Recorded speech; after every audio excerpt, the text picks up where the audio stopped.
South Korea, North Korea troops will become cannon fodder in Ukraine. This post received a score of 8,800, with an upvote ratio of 97%.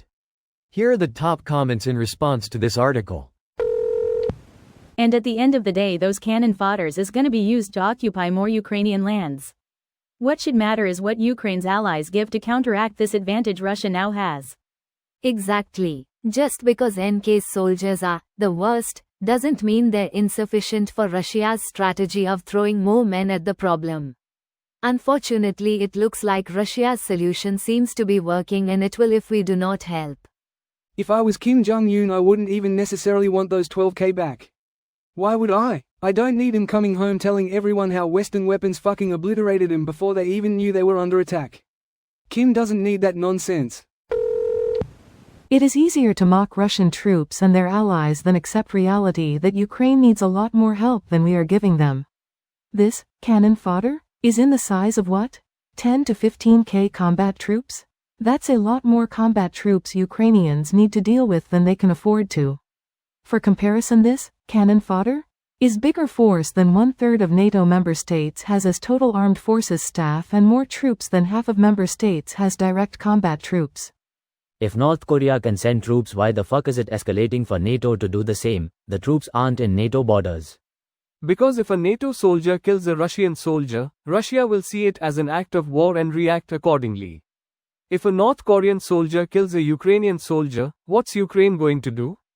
Invade North Korea? Why is the West not seeing Russian aggression as acts of war and acting accordingly? Literally contracting East Asian mercenaries to invade Europe. What is Russia gonna do if a Western soldier kills a Russian soldier? By the way, this is already happening, as Ukraine already employs huge amounts of Western contract soldiers. Russia is of course seething and coping, but the only thing happening is that Russia gets a tougher fight.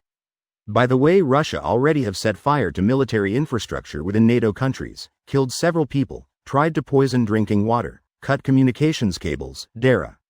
Russia won't do anything. So tired of everyone playing into these paper tiger threats. Ask those Russians in Syria what their government will do once Americans kill them.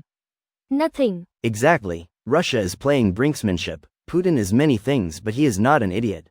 He is well aware if he escalates with NATO, he either completely and utterly loses a conventional war or starts a nuclear war that would obliterate the world.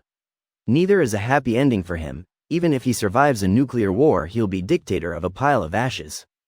He is, as you said, spewing paper tiger threats as a form of brinksmanship, knowing that since even a 0.1% chance of nuclear war is unpalatable to the West, we'll back off and let him get away with more and more unmolested. The second we ramp up. This video was automatically created by Reddit to speech.